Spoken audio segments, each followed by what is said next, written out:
Hi Maple, it's Miss Nierman here. I'm here to read another story to you all, and this story is called Something Happened in Our Town. So let's get started. Something Happened in Our Town, a child's story about racial injustice. This book has 3 authors. That means 3 different people helped to write it. It was written by Marianne Solano, Marietta Collins, and Anne Hazard.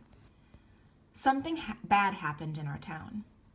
The news was on the TV, the radio, and the internet. The grown-ups didn't think the kids knew about it, but the kids in Miss Garcia's class heard some of the older kids talking about it, and they had questions. After school, Emma asked her mother, "Why did the police shoot that man?" "It was a mistake," said her mother. "I feel sad for the man and his family." "Yes, the police thought he had a gun," said her father. "It wasn't a mistake," said her sister Liz. "The cops shot him because he was black." Emma was confused. "He is brown, not black," she said. "Some black people have dark brown skin, and some have light brown skin," Emma's father explained. "Black usually means African American. Most of their ancestors were brought here from Africa as slaves." "I know what a slave is," said Emma. "That's when you have to do whatever the other person says." Yes, slaves had to do whatever white people told them to do.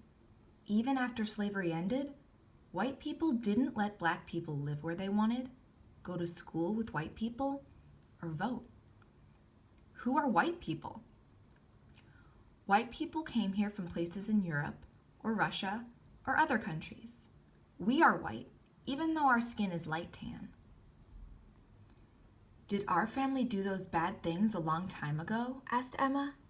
"Yes," answered her mother. "Back then, many white people thought that they were better than black people, even though it wasn't true."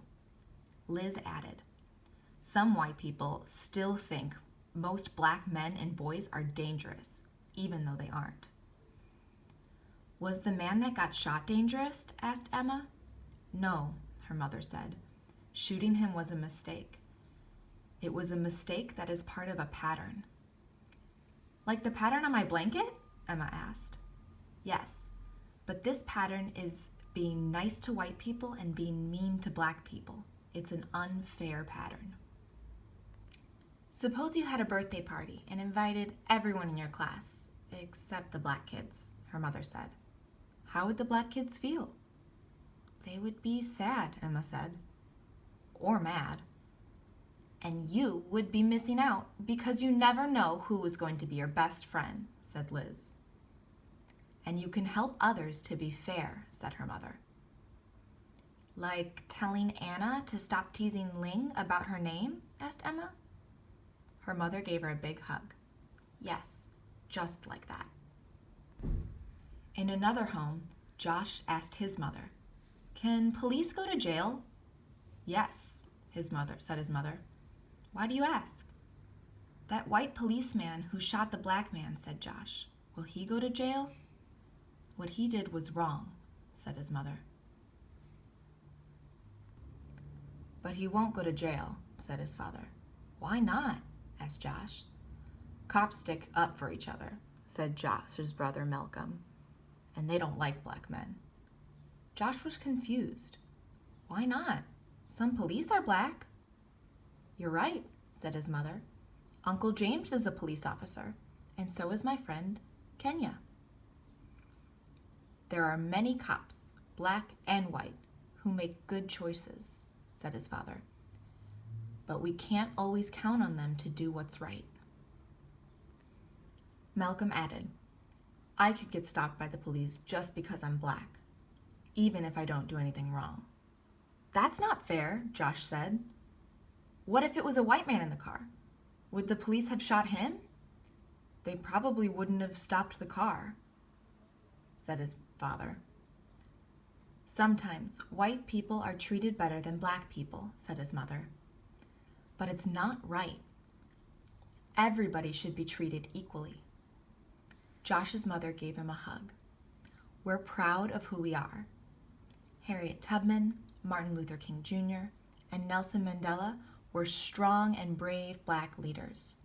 They showed us that we could stand up for our rights and set good examples for others. They were treated unfairly, but helped others to learn to be more fair. Some people haven't learned yet, said his father angrily. Why are you mad? Asked Josh. I'm mad that we're still treated poorly sometimes, but I can use my anger to make things better, said his father.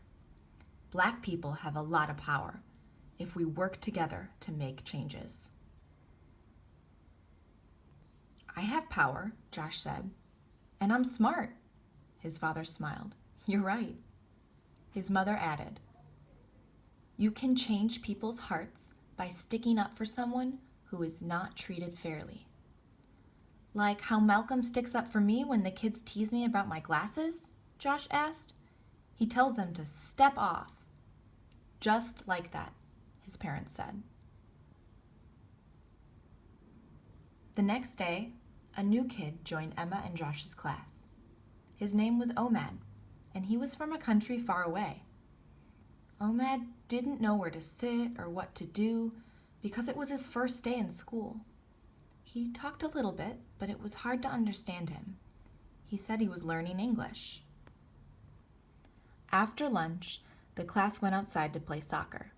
Daniel and Sophia picked kids to be on their teams. All of the kids were picked to be on a team except Omad. Daniel said Omad didn't know how to play because he was new. Sophia said Omad might not be good at soccer. Josh remembered what his mother said about sticking up for people who were treated unfairly. And Emma remembered what her mother said about unfair patterns and birthday parties. All of a sudden, Omad wasn't alone. Emma and Josh were leading him to their team. We have enough kids on our team, Daniel said. We don't need him. But Josh was ready. Step off, he said. He's playing. Yeah, said Emma. We don't want to miss out. And just like that, Emma and Josh gained a new friend and started a better pattern in their school. The end.